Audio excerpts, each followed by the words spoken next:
మాజీ మంత్రి అయ్యన్న పాత్రుడు ఆక్రమించుకొని నిర్మించిన కట్టడాలను కూలగొట్టే అధికారం ప్రభుత్వానికి ఉంటుందని, నిబంధనల ప్రకారమే ప్రభుత్వం పనిచేస్తుందని అనంతపురం జిల్లా రాప్తాడు ఎమ్మెల్యే తోపుదుర్తి ప్రకాష్ రెడ్డి అన్నారు. తెలుగుదేశం పార్టీకి 420లు నాయకత్వంలో వహిస్తున్నారు. ఈ 420 గాళ్లు ఫేక్ సర్వేలను ప్రచారం చేస్తూ కేడర్లలోని ఆశలను చూపకుండా కాపాడుకునే ప్రయత్నం చేస్తున్నారని వ్యాఖ్యానించారు.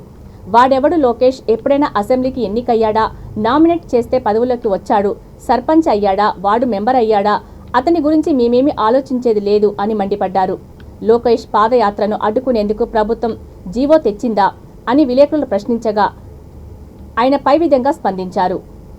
ముఖ్యమంత్రి గారు ప్రతి ఒక్క మనసులో ఉన్నారు కాబట్టి ప్రతి సంక్షేమ పథకం ద్వారా ప్రతి ఒక్క ఇంట్లో కూడా మనకి ఆదరణ ఉంది తెలిసి టీడీపీ పార్టీ వాళ్ళు మన ఎమ్మెల్యేల పైన అదేవిధంగా మంత్రుల పైన ఈరోజు మొన్న కూడా వాళ్ళు మాట్లాడినాడు. కానీ కథనం రాసినారు 4 రోజుల నుంచి కూడా డాక్యుమెంట్ ఎవిడెన్సెస్ కూడా నేను ఇచ్చాను.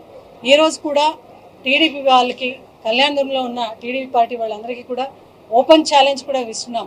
ఏదైతే మీరు రాసినారో అది తప్పు ఉంది అని డాక్యుమెంట్స్తో సహా ఇచ్చినాం. ఈ కార్యకర్తల్ని మీరు మోసం చేస్తా ఉన్నారు. మళ్ళీ మనం గెలుస్తాము అనేసి 420లు ఉన్నారు. తెలుగుదేశం పార్టీకి నాయకత్వం వహిస్తా ఉన్నారు. ఆ 420 గాళ్ళు వాళ్ళు ఫేక్ సర్వేలని ప్రచారం చేస్తూ వాళ్ళ క్యాడర్ని, వాళ్ళలోని ఆశని చావకోకుండా కాపాడుకుంటూ వచ్చే ప్రయత్నం చేస్తున్నారు. బాగానే ఉంది. ఆ కొడుకు వాడు అయ్యన్న పాత్రుడు గాడు ఇంతకుముందే చెప్పుకున్నాం. మేము మళ్ళీ 8 నెలలకు వస్తాం, అది చేస్తాం, ఇది చేస్తాం అంటున్నాం. నువ్వు ఏదైతే ఆక్రమించుకున్నావో దాన్ని కూలగొట్టే అధికారం ప్రభుత్వానికి ఉంటుంది.